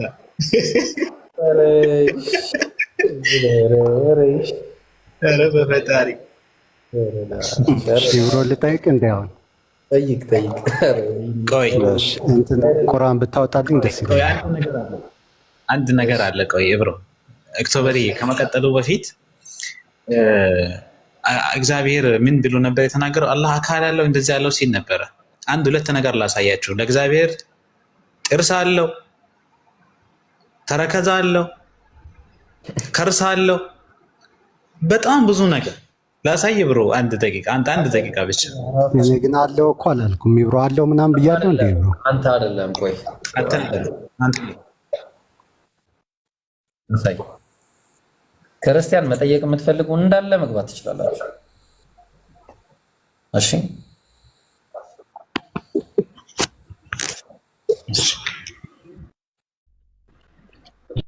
ላሳየን።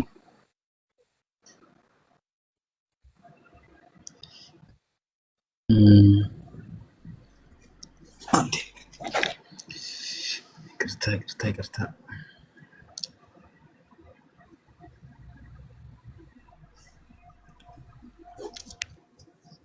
እሺ ተመልከቱ። እያንዳንዱን እንጀምራለን። እያንዳንዱ እግዚአብሔር ይስቃል። ባለፈው ዮሐድ የሚባል አንድ ዲያቆን ነበረ። አላህ ይስቃል የሚል ነገር አንድ አዲስ ተይፍ ሐዲስ አንስቶ አላህ ይስቃል፣ ስለዚህ ዲድ አለው ማለት ነው፣ ጥርስ አለው ማለት ነው ሲል ነበረ። ይኸው መዝሙረ ዳዊት ምዕራፍ 2 አንቀጽ 4 ላይ ምን አለ? በሰማይ የሚኖር እርሱ ይስቃል፣ ጌታም ይሳለቅባቸዋል ብሎ ይናገራል። ተመልከቱ። እግዚአብሔር አፍ አለው። ምን አለ? በእግዚአብሔር ቃል ሰማዮች ጸኑ፣ ሰራዊቱም ሁሉ። ማን በድዱ ነው የሚስቀው ወይ? እንደዛ ነው ያለው። በድዱ ነው የሚስቀው። አው ድድ አለው ማለት ነው ወይስ እንደዚህ ነው ብሎ የሆነ ልጅ ከሙስሊም ልጅ ጋር ሲያወራ ነበረ። አሁን እዚህ ጋር ግን ምን አለ? በሰማይ የሚኖር እሱ ይስቃል አለ። ማን? እግዚአብሔር። ጌታም ይሳለቅባቸዋል አለ። ተመልከቱ። ስለዚህ አፍ አለው። እግዚአብሔር የሚስቀው በአፉ ነው። መጽሐፈ ጥበብ ምዕራፍ 4 አንቀጽ 18 ላይ ምን አለ? እሳቸው ግን እግዚአብሔር ይስቅባቸዋል አለ። እግዚአብሔር ይስቅባቸዋል። እግዚአብሔር ጥርስ አለው። ማን ነበረ? መልካ ቅዱሳን የሚለው መጽሐፍ ላይ ምዕራፍ 2 ላይ ምን አለ? ለአስናንክሙ አብ ወልድ መንፈስ ቅዱስ ሆይ አለ። ስጋዊ አስናን ላይደሉ አስናናችሁ ማለትም ለጥርሳችሁ ሰላምታ ይገባላል። ለምናችሁ? ለጥርሳችሁ። ለዛውም ኢየሱስ ብቻ አይደለም፣ አብ ወልድ መንፈስ ቅዱስ ሶስታቸው ምን አላቸው? ጥርስ አላቸው ብሎ ይናገራል። ጥርስ አለው፣ ከዛ አፍ አለው። እግዚአብሔር አፍ አለው። እግዚአብሔር ብቻ አይደለም፣ አብ፣ ወልድ፣ መንፈስ ቅዱስ። ያጀማ ኢየሱስማ ሰው ስለሆነ ነው አፍ ያለው ሊሏቸው ይችላሉ፣ ግን አይደለም። አብ፣ ወልድ፣ መንፈስ ቅዱስ ሶስቱ ምን አላቸው? አፍ አላቸው። መዝሙር ዳዊት ምዕራፍ 33 አንቀጽ 6 ላይ በእግዚአብሔር ቃል ሰማዮች ጸኑ፣ ሰራዊቱም ሁሉ በአፉ እስትንፋስ አለ። በምኑ? በአፉ እስትንፋስ። መልካ ቅዱሳን በአማርኛ ምዕራፍ 2 ላይ ምን ይላል? አንቀጽ 11 ላይ ምን አለ? ለአፍኩም እንትን ማለት ነው በግዕዝ ለአብ ለወልድ ለመንፈስ ቅዱስ አብ ወልድ መንፈስ ቅዱስ ሆይ ሰላም አለ። የሰላም መድረክ ለሆነ መለኮታዊ አፋችሁ ምናችሁ? መለኮታዊ አፋችሁ ሰላምታ ይገባላል። መለኮታዊ አፍ አላቸው። ከንፈር አላቸው። ያ ጀማ ለእግዚአብሔር ለአብ ለወልድ ለመንፈስ ቅዱስ ምን አላቸው? ከንፈር አላቸው። ትንቢተ ኢሳይያስ ምዕራፍ 30 አንቀጽ 27 ላይ እነሆ የእግዚአብሔር ስም የሚነድድ ቁጣ ከሚያግረገርምም ጢስ ጋር ከሩቅ ይመጣል፣ ከንፈሮቹም። ስለዚህ ምን አለው? ከንፈር አለው ማለት ነው። ከንፈሮቹም አፍንጫ አላቸው። ያ ጀማ አፍንጫ ለማን? ለእግዚአብሔር ለአብ ለወልድ ለመንፈስ ቅዱስ አፍንጫ አላቸው። አፍንጫቸው ግን ደፍጫጣ ይሆን ሰልካካ ይሆን አናውቅም። አፍንጫ ደፍጣጣ የሆነ እግዚአብሔርን ጉባኤ ግባ ይላል መጽሐፍ ቅዱስና ደፍጣጣ ይሆን ሰልካካ ይሆን አናውቅም፣ ግን አፍንጫ አላቸው። ኦሪት ዘጸአት ምዕራፍ 15 አንቀጽ 8 ላይ በአፍንጫ እስትንፋስ አለ። በአፍንጫ እስትንፋስ ብሎ ይናገራል። መልካ ቅዱሳን ላይ ምን ይላል? አንቀጽ 10 ላይ ምን ይላል? አብ ወልድ መንፈስ ቅዱስ ሆይ አለ የምስጋና መስዋዕት ለሚያሸቱ አናፎቻችሁ። አናፍ ማለት በግዕዝ አፍንጫ ማለት ነው። ለአፍንጫችሁ ሰላምታ ይገባላል። ለእግዚአብሔር ቅንድብ አለው ለዓለማ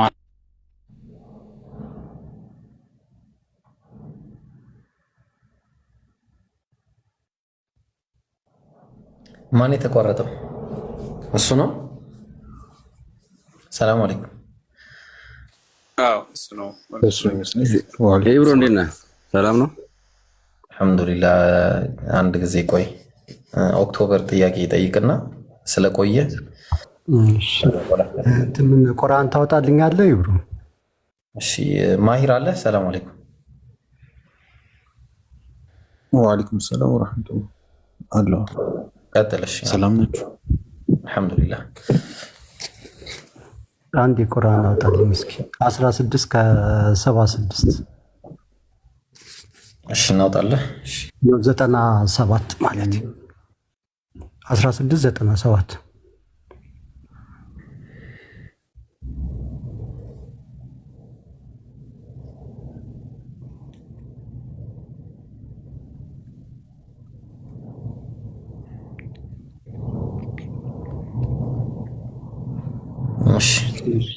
ትንሽ ከፍ አድርገው እስኪ ወደ ላይ እስኪ ወደ ስክሪን ወደ ላይ ነው እንትና 97 ኦኬ። ብትወይ ብታነበው እንትኑ አይ ተራ በተራ ነው የምናስተናግድ። ይቀጥል ማሂር። እሺ አንብቦና ጥያቄን ጠይቅ። እሺ ከወንድ ወይም ከሴት እርሱ አማኝ ሆኖ ብዙ እንትን እኮ ስለሚከልለኝ ነው። የኛ ገዝቱ ይከልለኛል። ከወንድ ወይም ከሴት እርሱ አማኝ ሆኖ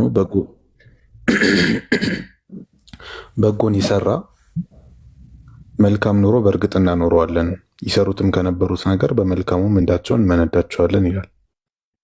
ከ98 ጀምረው ቁርአንንም ባነበብክ ጊዜ እርጉም ከሆነ ሰይጣን በአላህ ተጠበቅ ይላል። ይህ ማለት ቁርአንን ካነበብክ ከሰይጣን ትጠበቃለህ ማለት ነው አይደለም? እንዴት? ለምሳሌ ቀኑ ቁርአንን ባነበብክ ጊዜ እርጉም ከሆነው ሰይጣን በአላህ ተጠበቅ። ማለትም አንድ ሰው ቁርአንን ሲያነብ መጀመሪያ ተዓውዝ ያደርጋል። ተዓውዝ ማለት ከሰይጣን በአላህ መጠበቅ ማለት ነው። አዑዙ ቢላሂ ሚነ ሸይጣኒ ረጂም። እርጉም ከሆነ ሰይጣን በአላህ እጠበቃለሁ ብሎ ቁርአኑን ማንበብ ይጀምራል። እንደዛ አይደለም የሚለው። ቁርአንን ባነበብክ ጊዜ ነው የሚለው። ቁርአንን ባነበብክ ጊዜ አይደለም የሚለው። እሺ ፈኢዛ ቀረእተል ቁርአን ከማንበብ በፊት ሳይሆን ቁርአን ቢላህ እሺ ቀጥልሽ። ምንድነው ፖይንት? እዚህ ጋር የሚለው ቁርአንን ባነበብክ ጊዜ ቁርአንን ስታነበው ከሰይጣን ትጠበቃለህ ነው ሐሳቡ። እንደዛ ነው የሚለው። ቁርአንን ስታነበው ከሰይጣን ትጠበቃለህ? የማን ስልክ? ቁርአንን ስታነበው ከሰይጣን ትጠበቃለህ አይልም። ባነበብክ ጊዜ ማለት ምን ማለት ነው? እሺ እንግሊዘኛውን አንብበው ግልጽ እንዲሆንልህ። ምናልባት አረብኛ የምችል አይመስለኝም። ላይ ላንተ እንትን ነው ብለህ ካልክ እንትን በለው። ለእኔ ግልጽ ነው እኮ ለእኔ እኮ ነገሩ ለአንተ ግልጽ የሆነው ከማንበብ በፊት ቁርአንን ባነበብክ ጊዜ ፈስተዒዝ ቢላህ፣ ፈስተዒዝ ትእዛዝ ነው ወይም አምር ይባላል በአረብኛው ግራመር። ተጠበቅ ነው ከአላህ በአላህ ተጠበቅ። ሚነ ሸይጣን ከሸይጣን አረጂም፣ ረጂም ማለት እርጉም ከሆነው ሰይጣን በአላህ ተጠበቅ ትእዛዝ ነው። ትጠበቃለህ የሚል ኸበር አይደለም፣ ትእዛዝ ነው እየተሰጠ ያለው። ስለዚህ ከአላህ ተዓውዝ አድርገህ ተጠብቀህ ቁርአን ማንበብ ትጀምራለህ እንጂ ቁርአኑ አይደለም ከአላህ የሚጠብቅህ። በዚህ ኮንቴክስት እንደዛ አይደለም ማለት ጀነራሊ እዚህ ጋር እያወራ ያለው ስለሱ አይደለም። ቁርአን የሰው ልጅ ከአላህ ይጠብቃል ማለት ከሸይጣን ይጠብቃል አይጠብቅም የሚል ነገር አይደለም። እዚህ ኮንቴክስት ላይ እያወራ ያለው ቁርአንን ስቀሩ መጀመሪያ ተዓውዝ አድርጉ ነው እያለ። እሺ ችግር የለውም። ኢብሮ እንትን ተቀፍቷል። ቀጥለው አንዴ ግልጽ እንዲሆንልህ አማርኛው እንትን ካደረገ አማርኛው ግራ ካገባ እንግሊዘኛ ቨርዥኖችን ፈልግና እነሱንም አንብባቸው። ተመሳሳይ መልእክት ነው ያላቸው።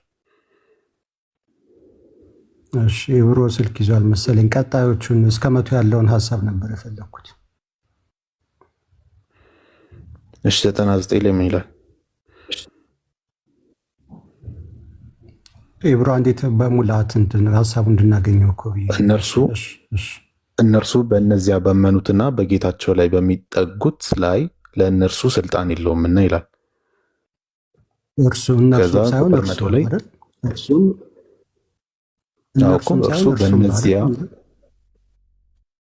እርሱ በእነዚያ ባመኑትና በጌታቸው ላይ በሚጠጉት ላይ ለእርሱ ስልጣን የለውምና። ከዛ ቁጥር 100 ላይ ደግሞ ስልጣን የለውም፣ ስልጣኑ በእነዚያ በሚታዘዙት ላይና በእነዚያም እነርሱ በእርሱ ምክንያት አጋሮች በሆኑት ላይ ብቻ ነው ይላል። ኦኬ ከላይ ደግሞ ምን ነበረ ያለን? ቁርአንን በቀራ ጊዜ ከምን ተጠበቅ ነው ያለው? ከሸይጣን ተጠበቅ። ስልጣን የለህም ደግሞ እያለው ነው። ከስር ደግሞ እናንተ ላይ ደግሞ ስልጣን የለውም ደግሞ እያለ ነው እኮ። በአላህ ስለምንጠበቅ እኛ ላይ ስልጣን የለውም። ግልጽ እኮ ነው። ስልጣን ከሌለው እኮ ሲጀመር ገባ ሙስሊሞች ናችሁ እና እንደዚህ በዚህ ጊዜ በዛ ጊዜ ራሱ መባል አለበት። አንተ አማኝ ነህ። 100 አንብበው እንደው 100 የበለጠ ጠይቀው ምን አይነት ህግ እንደሚወጣልን ቆይ አንዴ። ምን አይነት 100 አንብበው የበለጠ ያብራራል። ቆይ አንዴ መቼ ምን ማድረግ እንዳለብን ህጉን እኛ አይደለም ከስተማይዝ የምናደርገው። አላህ አዘዘን፣ ሰሚዕና ወአጣዕና፣ ሰማን፣ እኛ ደግሞ እንታዘዛለን። አላህ ሱብሓነሁ ወተዓላ ቁርአንን ስትቀሩ ተዓውዝ አድርጓለን። ስለዚህ አዑዙ ቢላሂ ሚነ ሸይጣኒ ረጂም ብለን ተዓውዝ አድርገን ቁርአንን እናነባለን። እኛና ከሃዲያን የሚለየን ግን እኛ ከሸይጣን በአላህ እንጠበቃለን፣ እነሱ ግን ከሸይጣን በአላህ አይጠበቁም። በል እንደውም ሸይጣን የሚያዘውን ነገር ይከተሉታል። እኛ ከሸይጣን በአላህ ስለምንጠበቅ አላህ ምን አለ? ስልጣኑ ቁጥር 99 ላይ እርሱ በእነዚያ ባመኑትና በጌታቸው ላይ በሚጠጉት ላይ ለእርሱ ስልጣን የለውም አለ። እኛ በአላህ በምንጠበቀው ላይ ሸይጣን በእኛ ላይ ስልጣን የለውም። ግን ደግሞ በአላህ ማይጠበቁት አሉ ከሃዲያኑ። በነዛ በከሃዲያኑ ላይ ግን ምን ብሎ ይቀጥላል? ቁጥር 100 ላይ ስልጣኑ በነዚያ በሚታዘዙት ሰይጣንን በሚታዘዙት ላይና በነዚያ እነርሱ በእርሱ ምክንያት አጋሮች በሆኑት ላይ ብቻ ነው ይላል።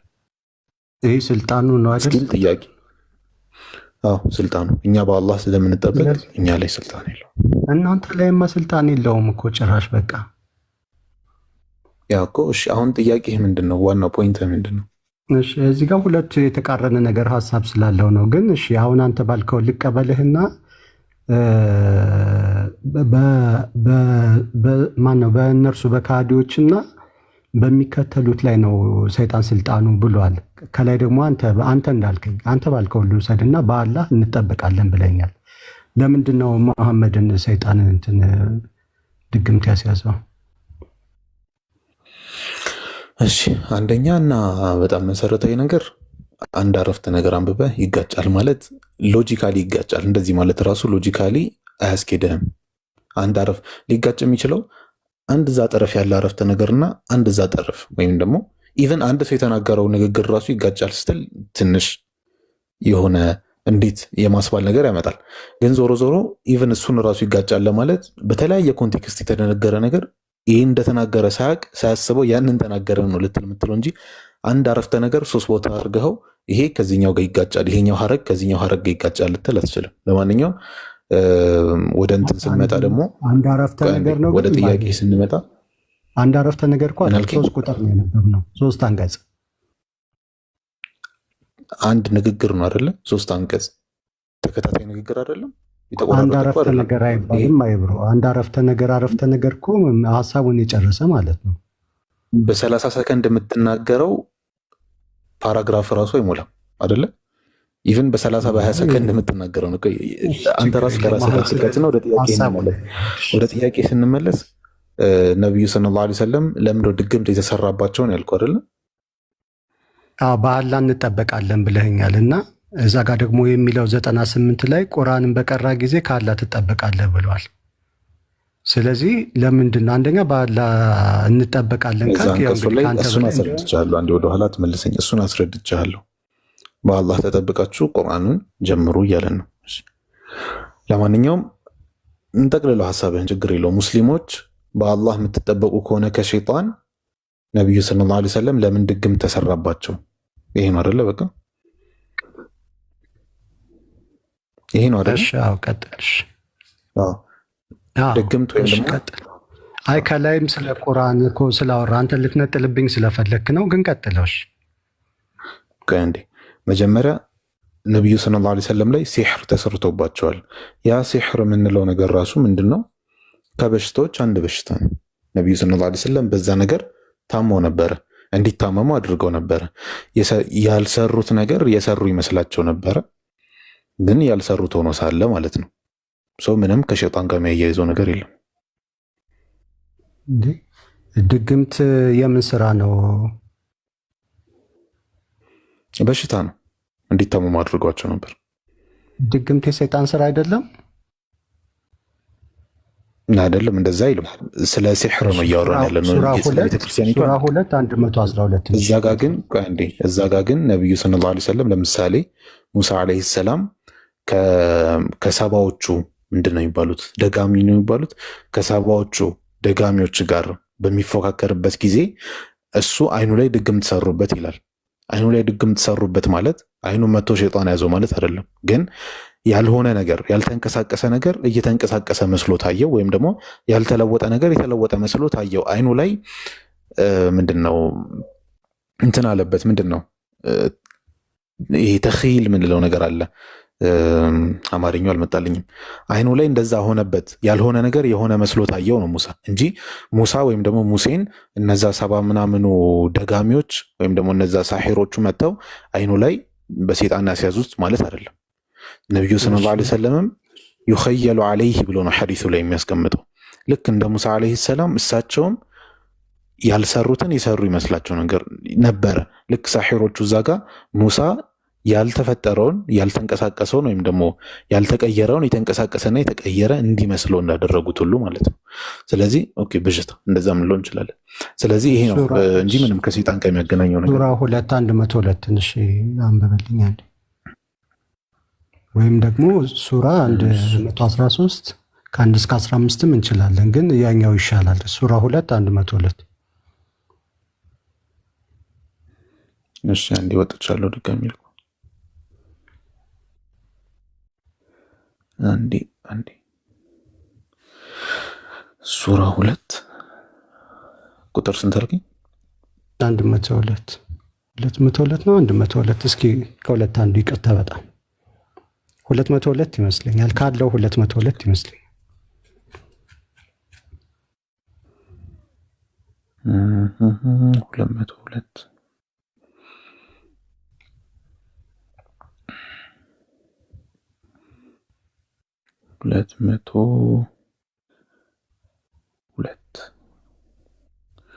እሺ ይሄን አይመስለኝም የፈለግከው እነዚያ የከሰሩት ለማለት መሰለኝ። በጎ ስራ ለእነርሱ በደል አላቸው፣ አላህ ምርመራው ፈጣን ነው ይላል። ይሄው ነው 100 የፈለግከው። እስኪ ይቅርታ በጣም ወይም ሀሳቡን ንገረኝ፣ ችግር የለውም። ስለ ድግምት የሚያወራው ነው።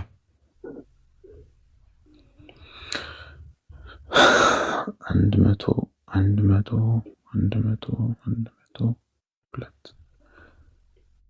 እሺ ስለ ሱሌይማን ነው። ሰይጣናትም በሱሌይማን ወይም በሰለሞን ዘመን መንግስት የሚያነቡትን ድግምት ተከተሉ። ሱሌይማንም አልካደም፣ ድግምተኛም አልነበረም። ግን ሰይጣናት ሰዎች ድግምትን የሚያስተምሩ ሲሆኑ ካዱ። ያንንም በባቢል በሁለት መላእክት እያለ ይቀጥላል። ቴንኪዩ። እዚህ ጋር ድግምት የሚያስተምሩት እነማን ናቸው? ሰይጣናት። ቴንኪዩ። ቅድምን ብለኝ ነበረ፣ ድግምት በሽታ እንጂ የሰይጣን ስራ አይደለም ብለኝ ነበር እኮ። ነብዩ የያዛቸው ስለ ነብዩ ነው እያወራን ያለ ነው። አሁን እኮ ስለ ድግምት ነው ያወራው። አንድ የተለያየ ኮንቴክስቶች አሉ። ነብዩን ስለያዛቸው ነው የምታወራኝ ወይስ ጀነራሊ ስለ ድግምት ነው የምታወራኝ? ነብዩ ላይ የተሰራው ድግምት ነው አይደለም? ነብዩ ላይ የተሰራው ብዙ አይነት ድግምቶች አሉ። ከዛ ውስጥ ተኺል የሚባለው ወይም ደግሞ የበሽታ አይነት የሆነው ድግምት ነው። አይናቸው ላይ ያልሆነውን የሆነ የሚያስመስል አይነት የበሽታ አይነት ድግምት ነው የሚል ማስረጃ ልሰጠኝ ትችላለህ? እንሰጥሃለሁ፣ ችግር የለውም። አንዴ ታገሰኝ። እኔ ግን አይናቸው ላይ እንዳልሆነ ደግሞ አሳያለሁ። እሺ ቆይ አንዴ። መጀመሪያ ተኺል እንደሆነ ማስረጃ ልስጥህ። ተኺል ማለት እንግሊዝኛውንም ትመለከተዋለህ ከፈለክ። ቡኻሪ 3175ኛው ሐዲስ ላይ አነ ነቢይ ሰለላሁ ዐለይሂ ወሰለም ሱሒራ ሐታ ካነ ዩኸየሉ ኢለይህ ይላል። ነቢዩ ሰለላሁ ዐለይሂ ወሰለም ሲሕር ተሰራባቸው ወይም ደግሞ ይሄ ድግምት የሚባለው ተሰራባቸው። ሐታ ዩኸየሉ ኢለይህ ይመስለው ነበረ ወይም ደግሞ ተኺል ይፈጠርበት ነበረ። ምን አይነት ተኺል ነው? አነሁ ሰነዐ ሸይአን አንድ ነገር የሰራ ይመስለው ነበር፣ ወለም የስነዐሁ ግን ደግሞ ያንን ነገር አልሰራውም ይላል። ስለዚህ ነቢዩ ሰለላሁ ዐለይሂ ወሰለም የሆነ ነገር የሰሩ ይመስላቸው ነበር፣ ያንን ነገር ግን በእርግጥ አልሰሩትም። እንደዚህ አይነት ነገር ነው የያዛቸው ነቢዩ ሰለላሁ ዐለይሂ ወሰለም። እሱንማ ያው ግልጽ ነው እኮ። እኔ ግን መረጃ ታመጣልኝ ፈልጌ ነበረው በሽታ ነው የሚል። አስጨርሰኝ። እሺ አስጨርሰኝ። እሺ ሲራቱ ነበዊ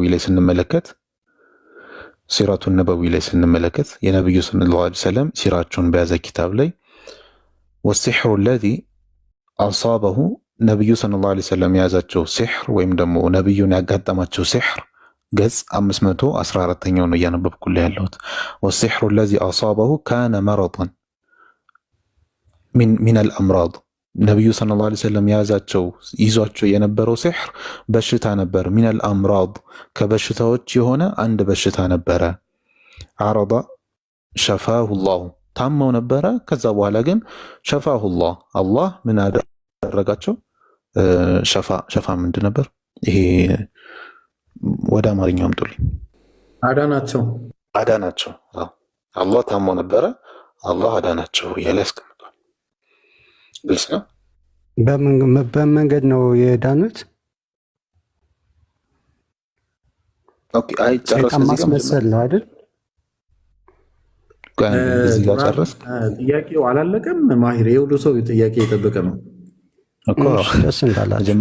እኔ ግን እንትኑን ላሳይ። እሺ እንትን የማናት እንትና አይሻ የዘገበችውን ግን ይመስለኛል ሳይ ሙስሊም 5667 ይመስለኛል። እዛ ጋር ሁለቱ መላኢካዎች በአንዱ በጭንቅላቱ አንዱ በእግሩ ላይ መጥተው የሚነግሩት ግን ሌላ ነው። የሆነ ከጭቃ ውስጥ በሆነ አትክልት ፀጉር ማበጠሪያ ምናምን የተጣበቀ ምናምን ድግምት እንደተሰራበት እና ከዛ ጭቃ ውስጥ እንደተቀበረ አድርገው እንደነገሩት ነው። እና ድግምት እንደሆነ እንጂ በሽታ እንደሆነ አያሳይም። እንደዛ ነው የኔ ሀሳብሽ። ቴንኪዩ በቃ እሺ አባቴ። እሺ ነብዩ ሰለላሁ ዐለይሂ ወሰለም አትመሰክርልኝ ለጸባይ? ወላሂ ዛሬ ጸባይ ያሻሽላል። ማሻአላህ ዛሬ ያሻሽላል። በፊትም እኮ ይጫዋል ትጠይቃለህ። እንዲህ ከሆነ እንደዚህ ከሆነ ጸባይ ሁሌ ትጠይቃለህ። ችግር የለውም። ያው የቅድሙን ጥያቄን ግን እሱ ትንሽ ቢያየው ደስ ይለኛል። አይ ቆይ አሁን ሌላ ሰው ደግሞ ልጠብቅ።